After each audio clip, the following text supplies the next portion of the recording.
പ്രിയപ്പെട്ടവരെ, മന്ന the daily ബ്രെഡിലേക്ക് ഹൃദയത്തിൻ്റെ സ്വാഗതം. ബൈബിളിൽ എനിക്ക് ഏറ്റവും ഇഷ്ടപ്പെട്ട ഒരു കഥാപാത്രമാണ് യാക്കോബിൻ്റെ സഹോദരൻ ഏസാവ്. ജീവിതത്തിലുടനീളം ചതിയേറ്റുവാങ്ങി ജീവിതം തന്നെ നഷ്ടപ്പെട്ടു പോയൊരു മനുഷ്യനായിരുന്നു ഏസാവ്. ആദ്യം ഒരു പാത്രം പായസം കൊടുത്ത് കടിഞ്ഞൂൽപത്ര അവകാശം തട്ടിയെടുത്തു. പിന്നെ അപ്പനിഷ്ടമുള്ള ഭക്ഷണം പാകം ചെയ്ത് അവൻ്റെ പൈതൃകമായ അനുഗ്രഹവും തട്ടിയെടുത്തു. ജീവിതത്തിൽ അപ്പൻ്റെ കയ്യിൽ നിന്നുള്ള എല്ലാ അനുഗ്രഹങ്ങളും നഷ്ടപ്പെട്ടു പോകുന്നവൻ നിരാശനായി മാറുന്നുണ്ട്. യാക്കോബ് അവിടെ നിന്ന് ഒളിച്ചോടി പോവുകയും ചെയ്യുന്നുണ്ട്. കാലങ്ങൾക്ക് ശേഷം യാക്കോബും ഏസാവും തമ്മിൽ ഒന്ന് കണ്ടുമുട്ടുകയാണ്. സഹോദരനെ കാണുവാൻ വേണ്ടി യാക്കോബാണ് തിരികെ വരുന്നത്. പേടിയുണ്ടായിരുന്നു, ഭാര്യമാരെയും മക്കളെയും ഏസാവ് കൊന്നുകളയുമോ എന്ന്.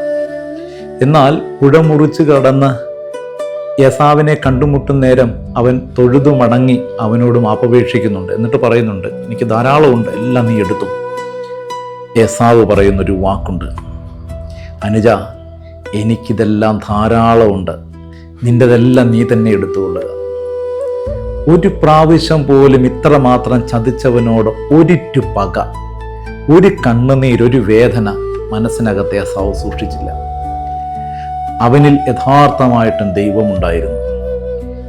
ഏസാവ് കൂട്ടിച്ചേർക്കുന്നൊരു ഭാഗമുണ്ട്, എനിക്ക് നിന്നെ മതി. എൻ്റെ പ്രിയപ്പെട്ടവനെ, നീ എന്നെ ചതിച്ചിട്ടുണ്ടാവാം, നീ എനിക്ക് കണ്ണുനീര് നൽകിയിട്ടുണ്ടാവാം, പക്ഷേ എനിക്ക് നിന്നെ മതി, നിൻ്റെ ഒന്നും എനിക്ക് വേണ്ട. ഇതിനാണ് പ്രിയപ്പെട്ടവരെ ആത്മാർത്ഥമായ സഹോദര സ്നേഹം എന്ന് പറയുന്നത്. എല്ലാം നീ എടുത്തുകൊള്ളുക, നീ എൻ്റെ അരികിൽ നിന്നാൽ മതി. ഇതാണ് സ്നേഹം. ഇത്തരത്തിലുള്ള സ്നേഹമാണ് നമ്മുടെ കുടുംബ ബന്ധങ്ങളിലൊക്കെ നമ്മൾ എല്ലാവരെയും പഠിപ്പിക്കേണ്ടത്, നമ്മുടെ കുഞ്ഞുങ്ങൾ പ്രവൃത്തി പദത്തിലെത്തിക്കേണ്ടത്. നന്മയുണ്ടാകട്ടെ. ദൈവം നമ്മളെ അനുഗ്രഹിക്കട്ടെ.